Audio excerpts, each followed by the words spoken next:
الحمد للہ رب العالمین والصلاة والسلام علی رسول اللہ وعلی آلہ وصحبہ اجمعین ومن تبعہم بإحسان الی یوم الدین۔ اشہد ان لا الہ الا اللہ وحدہ لا شریک لہ واشہد ان محمدا عبدہ ورسولہ اما بعد۔ وفی الصحیحین عن عتبان رضی اللہ عنہ قال النبی صلی اللہ علیہ وسلم فإن اللہ حرم علی النار من قال لا الہ الا اللہ یبتغی بذالک وجہ اللہ۔ توحید کی فضیلت اور توحید انسان کے گناہوں کی مغفرت کا ذریعہ ہے، اس مسئلے پر ہم بات کر رہے ہیں جو کہ کتاب التوحید کا دوسرا باب، دوسرا چیپٹر ہے۔ اس سے پہلے ایک آیت اور ایک حدیث ہم لوگ پڑھ چکے ہیں۔ ابھی تیسری بات جو یہاں امام محمد ابن عبد الوہاب رحمہ اللہ بیان کرتے ہیں کہ اللہ کے رسول صلی اللہ علیہ وسلم کی ایک حدیث صحیح بخاری و صحیح مسلم میں ہے جو عتبان رضی اللہ تعالی عنہ بیان کرتے ہیں۔ کہتے ہیں کہ رسول اللہ صلی اللہ علیہ وسلم نے فرمایا کہ اللہ رب العالمین اس انسان پر یا اس انسان کو جہنم پر حرام کر دیتا ہے۔ فإن اللہ حرم علی النار، جہنم پر اس انسان کو اللہ تعالی حرام کر دیتا ہے۔ من جو قال لا الہ الا اللہ، جو کیا کہتا ہے کہ نہیں ہے معبود سوائے اللہ رب العالمین کے، یبتغی بذالک وجہ اللہ، اور اس کے ذریعے سے اللہ رب العالمین کی رضامندی کی تلاش و جستجو کرتا ہے۔ اس حدیث میں اللہ کے رسول صلی اللہ علیہ وسلم نے تین باتوں کا ذکر کیا۔ پہلی بات، جہنم پر اللہ تعالیٰ اس انسان کو حرام کر دیتا ہے۔ اس کا مطلب یہ ہوا کہ وہ انسان کبھی بھی جہنم میں نہیں جائے گا۔ ایک لمحے کے لیے، ایک سیکنڈ کے لیے، ایک دن کے لیے کبھی بھی وہ انسان جہنم پر نہیں جائے گا، کیونکہ اللہ رب العالمین اس انسان کو جہنم پر حرام کر دیتا ہے۔ اور یہ حدیث فضائل اعمال میں سے نہیں ہے، کس میں سے ہے؟ صحیح بخاری و صحیح مسلم میں سے۔ ہاں، کیا کہا؟ اس انسان کو اللہ تعالی جہنم پر حرام کر دیتا ہے، یعنی اس انسان کو جہنم کی آگ نہیں چھوئے گی۔ کس انسان کو؟ من قال لا الہ الا اللہ۔ دوسری بات کیا ہے کہ جو آدمی لا الہ الا اللہ کا اقرار کرتا ہے کہ نہیں ہے معبود حقیقی سوائے اللہ رب العالمین کے۔ دعا، توبہ، استغاثہ، مدد مانگنا، پریشانی میں پکارنا، مصیبتوں سے بچنے کے لیے مدد مانگنا، اللہ رب العالمین سے ڈرنا، اس سے محبت کرنا، اس سے امیدیں لگائے رکھنا، اس سے مایوس نہ ہونا، ساری عبادتیں اسی کے لیے کرنا، ہر حال میں اپنی تمام ضرورتوں کو پوری کرنے والا اللہ تعالیٰ کو سمجھنا، ماننا، یقین کرنا، اور ہر ضرورت کی تکمیل کے لیے اللہ رب العالمین کو پکارنا۔ جب بھی انسان کہے لا الہ الا اللہ، تو ایسی صورت میں یہ ساری چیزیں ضروری ہیں: یقین، محبت، امید، خوف۔ لا الہ الا اللہ کہنے کا مطلب اللہ رب العالمین کے بارے میں علم، یعنی عقیدے کا علم۔ العلم والیقین والمحبہ، یہ کیا ہے؟ العلم والیقین والمحبہ، علم ہونا، یقین ہونا، اللہ سے بے انتہا محبت ہونا۔ والرجاء والخوف، امید کا ہونا، اللہ رب العالمین سے ڈرنا۔ والدعاء والاستغاثہ، اللہ سے دعائیں کرنا، اللہ رب العالمین کو مصیبت کے وقت پکارنا، اس سے مدد مانگنا۔ والتعوذ، مصیبتوں سے بچنے کے لیے اللہ کی پناہ میں آنا، یہ ساری کی ساری چیزیں کیا ہیں؟ لا الہ الا اللہ کہنے کے ساتھ ساتھ انسان سے چپک جاتا ہے، جڑ جاتا ہے۔ جتنا زیادہ لا الہ الا اللہ مضبوط کرنا ہے اسے ان معاملات میں اتنا زیادہ سترک اور چوکنا رہنا ہے۔ تو جو کہا لا الہ الا اللہ یعنی جو ان تمام چیزوں کو اپنی زندگی میں لے آیا، اس نے کیا کہا؟ لا الہ الا اللہ کہا، تو اس کے لیے اللہ تعالیٰ جہنم حرام کرتا ہے۔ لیکن کیا لا الہ الا اللہ کہنے سے ہی جہنم سے انسان کو نجات مل جائے گی؟ اللہ کے رسول صلی اللہ علیہ وسلم آگے اس کے سلسلے میں مزید وضاحت کرتے ہیں۔ تیسری بات، یبتغی بذالک وجہ اللہ، اس کلمہ لا الہ الا اللہ کے اقرار اور اس پر عمل کے ذریعے سے وہ اپنے آپ کو اللہ رب العالمین کے رضا کا متلاشی بناتا ہے، یعنی اس کلمے کے ذریعے سے وہ اللہ کی رضامندی کو پانے کی کوشش کرتا ہے۔ کلمہ کہا، کلمہ کہہ کر اس پہ عمل کر کے اللہ رب العالمین کی رضامندی کو پانے کی کوشش کیا۔ صرف کلمہ پڑھ کے سو گیا اور سوچا کہ مل گئی مجھے جنت، بچ گیا میں جہنم سے، نہیں، یبتغی بذالک وجہ اللہ، اس کے ذریعے سے وہ اللہ رب العالمین کی رضامندی کی چاہ رکھتا ہے، امیدیں رکھتا ہے، اور امید رکھنے کے ساتھ ساتھ اس امید کو پورا کرنے کے لیے عمل کرتا ہے۔ تو ایسی صورت میں اس انسان پر جہنم یا اس انسان کو جہنم پر اللہ تعالی حرام کر دیتا ہے۔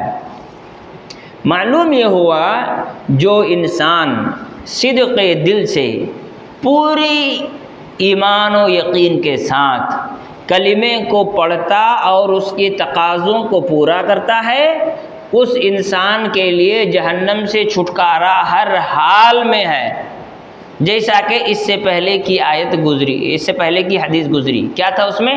ادخلہ اللہ الجنت علی ما کان من العمل، کہ اللہ تعالیٰ اس کو جنت میں داخل کرے گا چاہے اس کا عمل کیسا بھی ہو۔ اس کا عمل کیسا بھی ہوگا کیا مطلب ہوتا ہے؟ کلمہ کو پڑھا، کلمے کے تقاضوں کو پوری کیا، لیکن اس کلمے کے تقاضے کو پورا کرتے ہوئے اس سے کہیں خطا اور غلطی ہوئی تو اللہ رب العالمین اسے معاف کر دے گا۔ لیکن صرف کلمہ پڑھ لیا، یبتغی بذالک وجہ اللہ رہا ہی نہیں، اللہ کی رضامندی کی تلاش رہی نہیں، اللہ کو راضی کرنے کی یقین کیا کہتے ہیں کوشش رہی ہی نہیں، وہ اس کا مقصد رہا ہی نہیں، بس خاندانی آدمی ہے، پیدا ہو گیا مسلمان گھر میں، لا الہ الا اللہ باپ ماں نے بچپن میں کسی طرح سے سکھا دیا، اس پر وہ کہہ لے گیا، بول لے گیا، اور سمجھتا ہے کہ اس کے ذریعے سے وہ اس پر جہنم حرام ہو جائے گی، وہ جہنم سے نجات پا جائے گا، تو ایسا نہیں ہو سکتا۔ یبتغی بذالک وجہ اللہ، اس حدیث میں ایک لفظ آیا وجہ اللہ، اللہ کا چہرہ۔ کیا آیا؟ اللہ کا چہرہ۔ اس کا معنی یہ ہوا کہ اللہ رب العالمین کا چہرہ ہے، اللہ رب العالمین کا چہرہ ہے۔ اور اس کے ضمن میں آگے بھی حدیثیں آئیں گی۔ اللہ کے رسول صلی اللہ علیہ وسلم سے صحابہ اکرام نے دریافت کیا کہ کیا ہم اللہ کو دیکھیں گے؟ تو صحیح بخاری کی حدیث ہے، اللہ کے رسول صلی اللہ علیہ وسلم نے فرمایا انکم سترون ربکم، تم اپنے رب کو دیکھو گے۔ کیسے؟ کما ترون لیلۃ البدر القمر، جس طرح سے تم 14ویں رات کو چاند دیکھتے ہو پوری اطمینان سے، سکون سے، کوئی تکلیف نہیں ہوتی ہے، آنکھوں میں درد بھی نہیں ہوتا، سورج کو دیکھنے سے آنکھ پہ تکلیف ہوتی ہے، آنکھ بند کر لیتا ہے، جس طرح سے تم 14ویں رات کو چاند دیکھتے ہو۔ یہ غلطی کوئی نہ کرے کہ اللہ تعالیٰ کو چاند کے مشابہ کہا گیا، نہیں، ہمارے اس دنیا کے عمل کو آخرت کے دنیا سے جوڑ کر سمجھایا گیا۔ یہاں ہمارے عمل کی مشابہت ہے، اللہ کی مشابہت نہیں ہے، کہ جس طرح تم چاند دیکھ لیتے ہو تمہیں کوئی تکلیف نہیں ہوتی ہے، اسی طرح سے تم اللہ رب العالمین کو دیکھو گے۔ یہ کہاں دیکھے گا انسان؟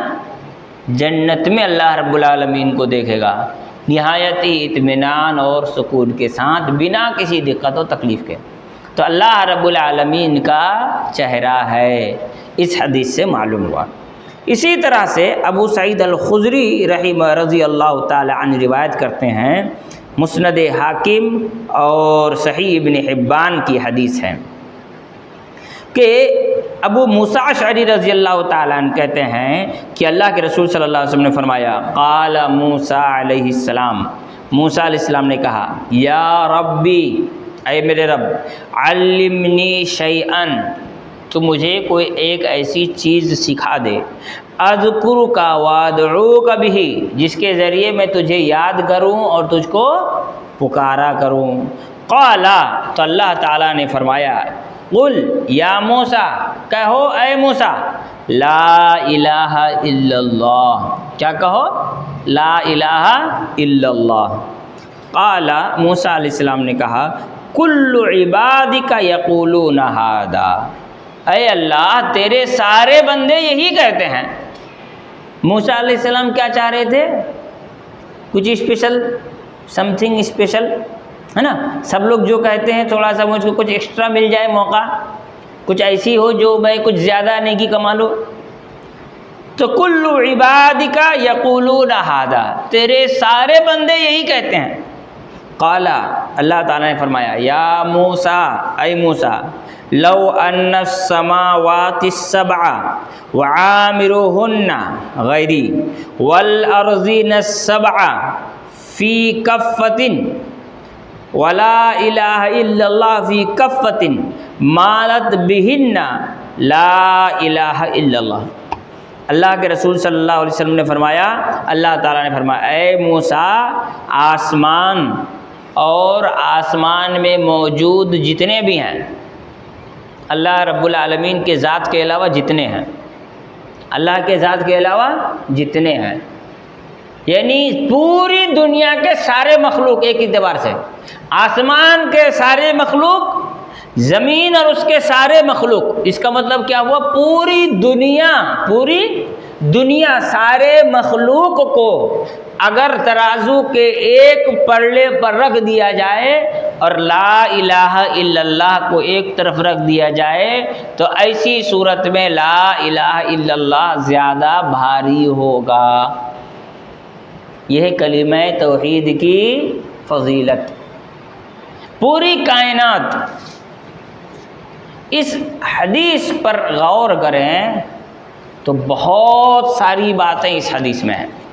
پہلی بات، موسیٰ علیہ السلام نے اللہ تعالیٰ سے کہا کہ اے اللہ مجھے کوئی دعا سکھا، کوئی کلمہ سکھا جس کے ذریعے میں تجھے یاد کروں، جس کے ذریعے میں تجھے پکاروں، یعنی سب سے بہترین ذکر اور سب سے بہترین دعا مجھے سکھا۔ تو اللہ رب العالمین نے کیا کہا ہے؟ موسیٰ لا الہ الا اللہ کہو۔ معلوم یہ ہوا لا الہ الا اللہ وہ کلمہ ہے جو اللہ تعالیٰ نے اپنے حبیب، اپنے چہیتے نبی موسیٰ علیہ السلام کو سکھایا۔ ہم بیٹھے ہیں، اللہ سے دعا مانگ رہے ہیں، کوئی ضرورت ہے، اللہ کو پکار رہے ہیں، کوئی نعمت ملی ہے، اللہ کا شکر ادا کر رہے ہیں، جو کلمہ ہم کہہ رہے ہیں وہ ہمارے کلمہ ہیں، لیکن جب ہم وہ لا الہ الا اللہ کہہ رہے ہیں تو یہ وہ کلمہ ہے جو اللہ نے سکھایا ہے۔ تو ایسی صورت میں اللہ تعالیٰ نے جو کلمہ سکھایا، بہر صورت میں، ہر حالت میں ہمارے دعائیہ کلمات کے مقابلے میں اس کی اہمیت زیادہ ہے۔ لہذا انسان کو جب بھی اللہ کو پکارنا ہو، دعا کرنی ہو، اسے لا الہ الا اللہ کہنا چاہیے۔ اس لیے کہ لا الہ الا اللہ صرف ذکر نہیں ہے بلکہ یہ دعا بھی ہے۔ یہ کیا ہے؟ دعا بھی ہے۔ اس لیے کہ موسیٰ علیہ السلام نے کہا اذکرک وادعوک بہ، میں تجھے پکاروں، ادعوک میں تجھ سے پکاروں، دعا کروں۔ اللہ کے رسول صلی اللہ علیہ وسلم نے ایک جگہ کہا بھی ہے افضل الدعاء، سب سے بہترین دعا کیا ہے؟ لا الہ الا اللہ۔ دیکھیے کتنے خوبصورت بات ہے۔ آپ کو روزی کی ضرورت ہے، آپ کہتے ہیں لا الہ الا اللہ، اس ایمان اور عقیدے کے ساتھ کہ اللہ نے آپ کو پیدا کیا ہے، آپ کا کام یہ ہے کہ آپ اللہ رب العالمین کی عبادت کریں، اس میں کسی قسم کی کوتاہی نہ کریں، یہ آپ کا کام ہے۔ روزی دینے والی ذات کس کی ہے؟ اللہ کی ہے۔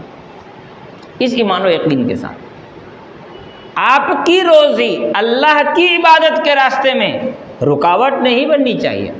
لا الہ الا اللہ، کائنات کی ساری عبادتیں، ساری اچھائیاں، ساری کی ساری نعمتیں اللہ رب العالمین نے اسی لفظ میں لا کر کے سمو دیا ہے، وہ کیا ہے؟ لا الہ الا اللہ۔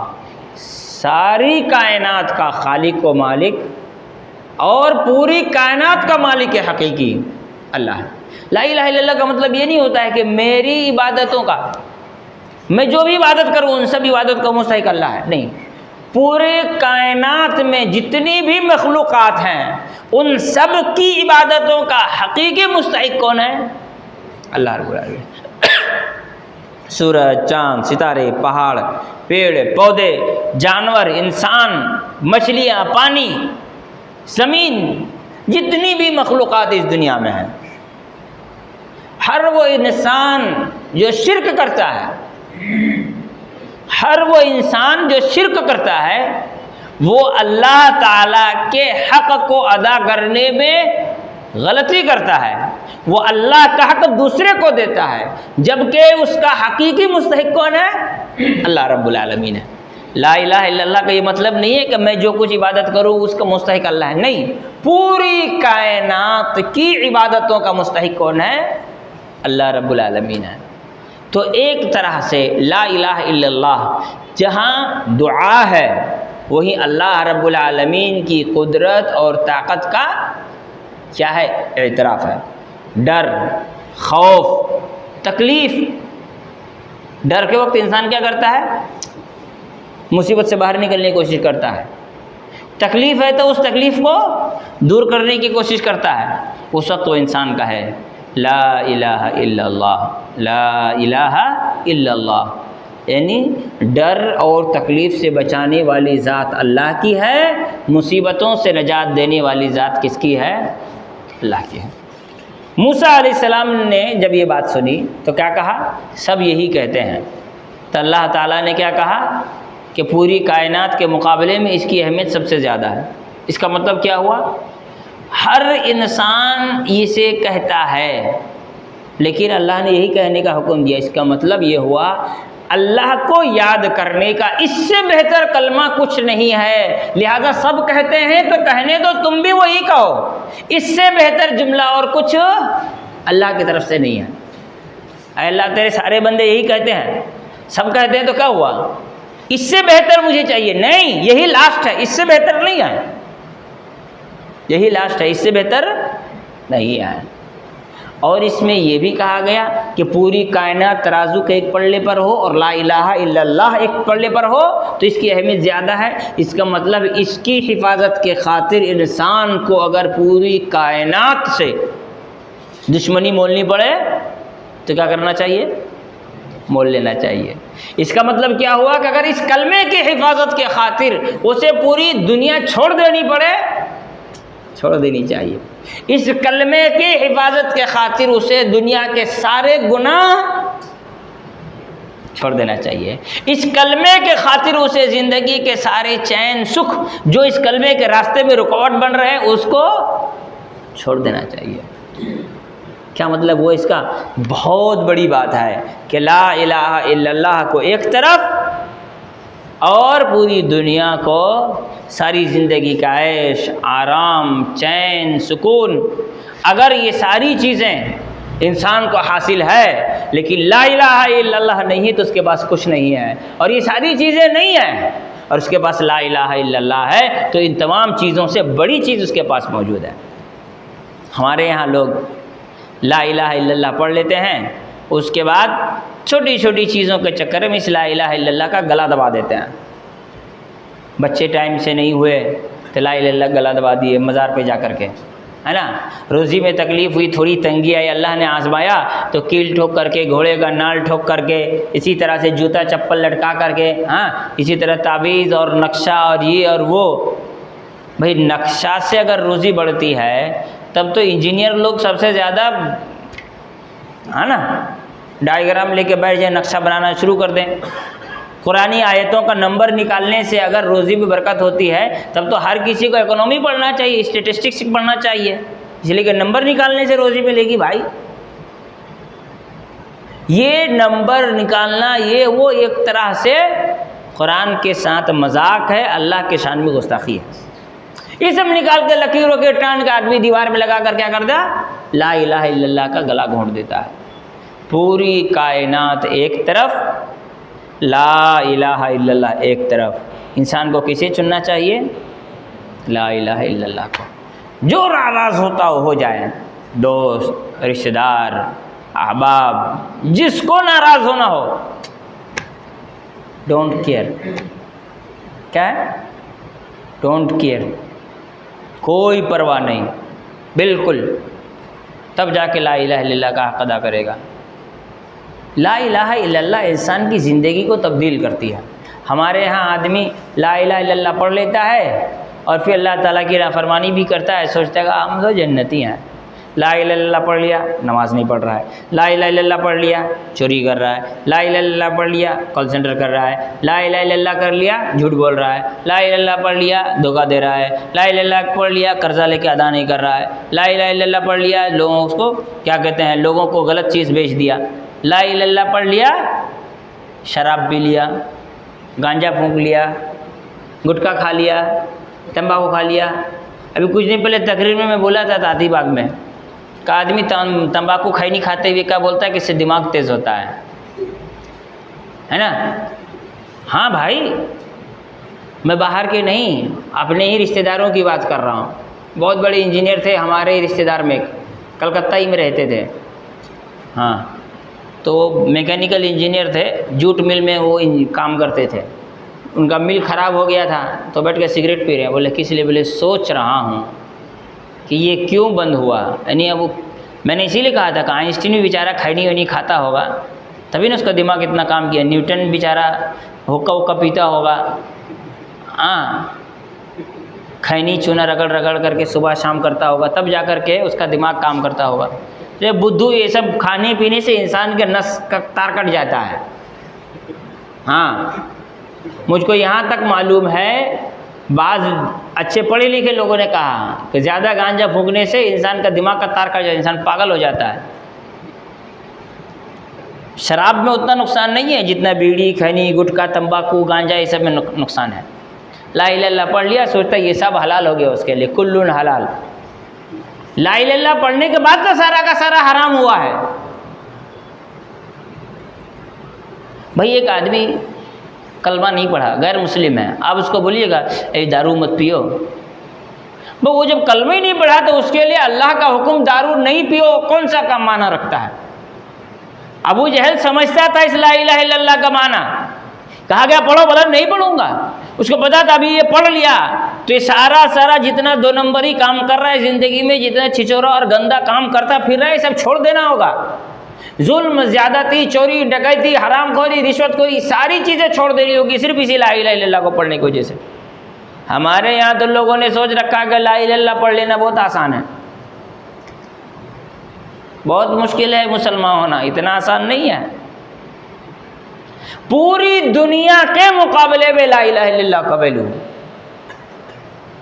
چوری کر کے آدمی پوری دنیا کما لے گا، غلط چیز کی بزنس کر کے پوری دنیا کما لے گا؟ نہیں کر سکتا ہے. بہت کما لے گا تو 2-4-10 گھر بنا لے گا، بہت ہوگا 2-4-10 ہزار کروڑ کما لے گا، اس سے زیادہ تو نہیں کر پائے گا. پوری دنیا کے مقابلے میں سب سے زیادہ ویلو کس کا ہوا؟ لا الہ الا اللہ کا. قیامت کے دن ایک آدمی اٹھے اور دنیا میں ایک بھی انسان اس سے محبت نہ کرتا ہو، اس کا اپنا سگا باپ، اس کی سگی ماں، اس کا سگا بھائی، اس کی اپنی بیوی، اس کے اپنے بچے، کوئی اس سے محبت نہ کرتا ہو. لیکن اس محبت میں نہ ہونے کی وجہ اگر توحید ہو تو انسان کامیاب ہے۔ توحید کی وجہ سے پوری دنیا اس سے خفا تھی، لیکن اگر ایک انسان قیامت کے دن کھڑا ہو جس کے پاس توحید نہ ہو اور پوری دنیا اس سے محبت کرتی ہو، اس کے فوٹو لگا لگا کر کے لوگ اس کے فین، ڈائی ہارٹ فین، بھائی ڈائی ہارٹ ہوگا تو آدمی تو مر جائے گا۔ ڈائی ہارٹ کا کیا معنی ہوتا ہے؟ ایسا فین کہ اس کا دل مردہ ہو گیا، ڈائی ہارٹ کا ہی نا معنی ہوتا ہے، اس کا دل مردہ ہو گیا اس کے فین ہونے میں، ڈائی ہارٹ فین ہو گئی تھی، پوری دنیا اس سے محبت کرتی تھی، اور وہ اللہ کے سامنے کھڑا ہوگا اور دیکھے کہ اس کے پاس توحید نہیں ہے تو اس کی زندگی برباد ہے۔ توحید کا مزہ تو یہ ہے کہ اللہ حشر میں بولے کہ بندہ میرا دنیا سے خفا میرے وجہ سے تھا۔ دنیا سے انسان ناراض ہو جائے اللہ کی وجہ سے، دنیا اس سے ناراض ہو کوئی فرق نہیں پڑتا۔ اسی لیے کہا گیا کہ ایک طرف پوری دنیا اور ایک طرف پوری دنیا۔ اللہ تعالیٰ نے ایک لفظ، رسول اللہ صلی اللہ علیہ وسلم نے ایک لفظ استعمال کیا ہے کہ اللہ تعالیٰ نے کیا کہا؟ غیری، میرے علاوہ جتنا، ما سوی اللہ، اللہ کے علاوہ جتنا بھی ہے وہ سب ایک طرف، اور لا الہ الا اللہ، یعنی اللہ تعالیٰ کی غلامی کا گلے میں ڈالا ہوا پھندا ایک طرف۔ اس کے بعد ایک اور حدیث یہاں پر اللہ کے رسول صلی اللہ علیہ وسلم کی یہاں نقل کرتے ہیں، کہتے ہیں سنن ترمذی کی حدیث ہے، انس بن مالک رضی اللہ تعالیٰ فرماتے ہیں کہ میں نے رسول اللہ صلی اللہ علیہ وسلم کو فرماتے ہوئے سنا، یہ حدیث قدسی ہے کہ اللہ تعالیٰ نے فرمایا، رسول اللہ علیہ وسلم کو کیا کہتے ہوئے سنا کہ اللہ تعالیٰ نے فرمایا، یا ابن آدم، اے آدم کی اولاد، لو اتیتنی بقراب الارض خطایا، اگر تم میرے پاس آؤ اس حال میں کہ پوری زمین بھر کے تمہارے پاس کیا ہوں؟ گناہ، پوری زمین بھر کر تمہارے پاس کیا ہوں؟ گناہ ہوں، ثم لقیتنی، اور تم مجھ سے ملاقات کرو۔ یہ کون سے گناہ ہونے چاہیے؟ یہ وہ گناہ جو گناہ توحید کو نہ کاٹتا ہو۔ بھائی کوئی آدمی کہے کہ بھائی میں تو لا الہ الا اللہ پڑھ لیا، اب زمین بھر کے گناہ کر کے لے کر کے جاؤں گا، اللہ تعالیٰ مجھے معاف کر دے گا، نہیں، وہ گناہ ہرگز نہیں ہونا چاہیے جو توحید کو کاٹتا ہو۔ اب توحید کو کاٹنے کی بہت ساری شکلیں ہیں جس پر بعد میں بات کریں گے۔ ثم لقیتنی، پھر تم مجھ سے ملاقات کرو، لا تشرکوا بی شیئا، اس حال میں کہ تم نے میرے ساتھ شرک نہیں کیا ہے، لاتیتک بقرابها مغفرۃ، میں تمہیں زمین بھر کے مغفرت اور بخشش عطا کروں گا۔ ایک بات انسان کو یاد رکھنا چاہیے، گناہوں کی دو قسمیں ہیں۔ کتنی قسمیں ہیں؟ ایک وہ گناہ جو صغیرہ ہیں، چھوٹے گناہ، یہ گناہ نیکیوں کے بدلے میں دھو دی جاتی ہیں، اور ایک گناہ ہے جو ہے گناہ کبیرہ، جو کیا ہے؟ گناہ کبیرہ۔ ان گناہوں کے لیے توبہ واجب ہے، اور گناہ کبیرہ کی موجودگی میں نیکیاں گناہ صغیرہ کو نہیں دھوتی ہیں، کیونکہ اللہ نے خود فرمایا کہ اذا اجتنب الکبائر، جب انسان کبیرہ گناہوں سے بچے گا تو صغیرہ گناہ نیکیوں سے دھو جائے گا۔ مثال کے طور پر کمپیوٹر میں اگر وائرس ہو تو ایسی صورت میں کیا ہوگا؟ کوئی فائل ڈیلیٹ نہیں ہوتا ہے، پہلے وائرس مٹانا پڑتا ہے تو پھر فائل ڈیلیٹ ہوتا ہے نا؟ تو گناہ کبیرہ یہ وہ وائرس ہے جو گناہ صغیرہ کو دھونے نہیں دیتا، تو گناہ صغیرہ دھو دیے جائیں گے اگر انسان گناہ کبیرہ سے بچے، لیکن اگر وہ گناہ کبیرہ بھی انسان کر رکھا ہو تو اللہ تعالیٰ قیامت کے دن اسے مغفرت عطا کر سکتا ہے۔ کس کے اس پر ہے؟ اللہ کی مرضی پر۔ یہ ضروری نہیں کہ انسان توحید پر قائم ہے تو اس کے سارے گناہ ہر حال میں معاف ہوں گے، نہیں، کیونکہ اللہ تعالیٰ نے کیا فرمایا؟ ان اللہ لا یغفر ان یشرک بہ ویغفر ما دون ذلک لمن یشاء، کہ اللہ تعالیٰ اس بات کو معاف نہیں کرے گا کہ اس کے ساتھ شرک کیا جائے، اس کے گناہ، اس کے علاوہ جو گناہ ہیں اللہ چاہے تو معاف کرتا ہے۔ کس کو پتا ہے کہ اللہ اس کے بارے میں چاہے گا کہ اس نے نماز چھوڑ دیا ہے تو اللہ معاف کر دے گا؟ اللہ چاہے گا، کس کو پتا ہے؟ کوئی گارنٹی لے سکتا ہے؟ کہ میں جو گناہ کر رہا ہوں، زنا کر رہا ہوں، اللہ تعالیٰ مجھے معاف کر دے گا، اللہ چاہے گا، اللہ چاہے تو معاف کر دے گا اور نہ چاہے تو سزا دے گا۔ اسی لیے کسی بھی گناہ کو معمولی نہیں سمجھنا چاہیے۔ یہ ہمارے اسلاف کا، صحابہ اکرام کا طریقہ رہا ہے کہ وہ گناہوں کو بہت بھاری بوجھ محسوس کرتے تھے، اور یہ منافقین کی نشانی ہے کہ وہ گناہوں کو معمولی تصور کرتے ہیں۔ کوئی بھی گناہ اس دنیا میں اگر ہے انسان کی زندگی میں، اس کو معمولی نہیں سمجھنا چاہیے۔ اور یہ بھی یاد رکھیں، گناہ صغیرہ بار بار کرنے سے وہ گناہ کبیرہ میں تبدیل ہو جاتا ہے۔ کیسے؟ بار بار ایک ہی گناہ کو، صغیرہ گناہ کو کر رہا ہے تو وہ اس گناہ پر مصر ہے، اڑا ہوا ہے، اور اس پر اڑے رہنے کی وجہ سے وہ بڑا مجرم ہو جاتا ہے۔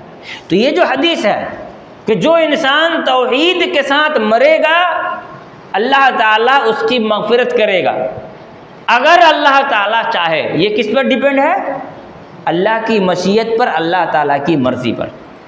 توحید کامل جس کی ہوگی وہ انسان کبھی بھی اس طرح سے نہیں بچے گا کہ اللہ رب العالمین مجھے چاہے گا کہ مجھے معاف کر دے، بلکہ اللہ تعالیٰ سے وہ ڈرے گا، کیونکہ توحید میں جہاں امید ہے وہیں ڈر بھی ہے، خوف بھی ہے۔ جہاں اللہ کا نام رحمان ہے وہیں جبار و قہار بھی ہے، جبار و قہار بھی ہے۔ اللہ کے ایک نام پر بات کر کے ہم آج کا درس ختم کرتے ہیں۔ اللہ کا ایک نام ہے المتکبر، ہے نا؟ المتکبر۔ کسی انسان پر جب بات کرتے ہیں ہم، متکبر کس کو کہتے ہیں؟ جو انسان دوسروں کے چھوٹی چھوٹی غلطیوں پر پکڑ کرنا شروع کر دے، ہے نا؟ ایک آدمی ہے، وہ اپنے خلاف کسی کی بات سنتا نہیں، اپنے خلاف کسی کی بات مانتا ہی نہیں، اس کو کہتے ہیں بہت متکبر ہے، کسی کو سنتا ہی نہیں، کسی کو مانتا ہی نہیں ہے، کسی کو ویلیو دیتا ہی نہیں ہے نا؟ اللہ تعالیٰ کا نام کیا ہے؟ متکبر۔ وہ اپنے سامنے کسی کو ویلیو نہیں دیتا، کسی کا کوئی ویلیو نہیں ہے اللہ تعالیٰ کے سامنے، کسی کی کوئی حیثیت ہی نہیں ہے، اس لیے وہ متکبر ہے۔ اور جو انسان متکبر ہوتا ہے وہ انسان سزا بھی دیتا ہے نا؟ کام میں غلطی ہوئی فوراً کام سے نکال دیا، میں نے بہت مغرور آدمی بھائی، کسی کو چھوڑتا ہی نہیں، غلطی کیا فوراً رسٹیکیٹ، نکلو کام سے، نہیں رکھیں گے تم کو، ہے نا؟ تو تکبر اللہ تعالیٰ کی صفت ہے، اور اس صفت کا تقاضا یہ ہے کہ وہ لوگوں کو سزا دیتا ہے۔ لیکن اللہ تعالیٰ کا ایک نام کیا ہے؟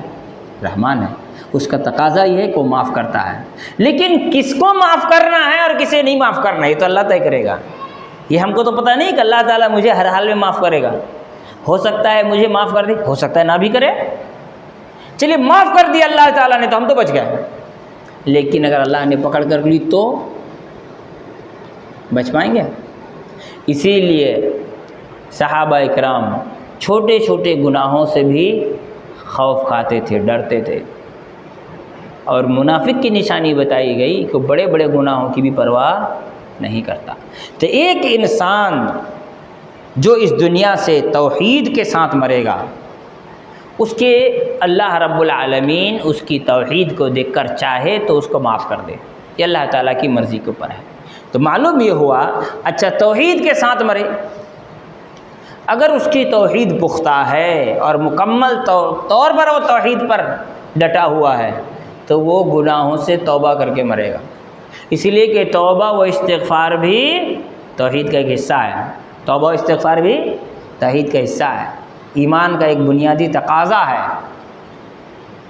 اللہ تعالیٰ کو انسان کا استغفار بہت زیادہ پسند ہے، توبہ استغفار عبادت ہے، بنا توبہ کے انسان کی زندگی اگر گزر رہی ہے تو اس کی توحید ہی مکمل نہیں ہے، اس کی توحید مکمل نہیں ہے۔ اسی لیے اللہ رب العالمین نے فرمایا کہ تم اگر گناہ لے کر کے آؤ اور توحید تمہارے پاس ہو، کا مطلب توحید لے کر کے اگر تم مر رہے ہو تو ایسی صورت میں ویسے ہی تمہارے گناہ ختم ہو جائیں گے، یہ توحید کا تقاضا ہے۔ اللہ رب العالمین نے یہ حدیث قدسی ہے تو یہاں یہ معلوم ہوا کہ اللہ رب العالمین کے یہاں توحید کی کتنی زیادہ اہمیت ہے، کتنا زیادہ ویلو ہے۔ انسان توحید کو سمجھے اور اس حدیث کو یاد رکھے کہ پوری کائنات کے مقابلے میں کلمہ توحید کی اہمیت زیادہ ہے۔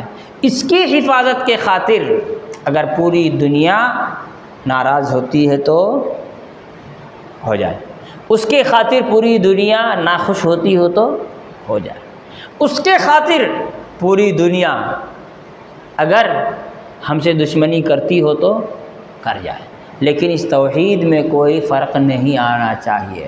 ہمارے یہاں بہت سارے لوگ مصلحت، اخلاق، ہے نا، رشتہ نہیں توڑنا چاہیے، تو بیوقوف توحید توڑنا چاہیے؟ نہیں، رشتہ نہیں توڑنا چاہیے تو توحید توڑ دینا چاہیے۔ بھئی رشتہ مت توڑو جب توحید تمہارا بچا ہوا، جب توحید ہی نہیں بچ رہا تو پھر رشتہ کس چیز کا؟ جب توحید ہی بچ نہیں رہا تو پھر رشتہ کس کام کا؟ تو انسان کو اس بات کی فکر کرنی چاہیے۔ اللہ تعالیٰ ہم تمام لوگوں کو سمجھ کی توفیق عطا فرمائے۔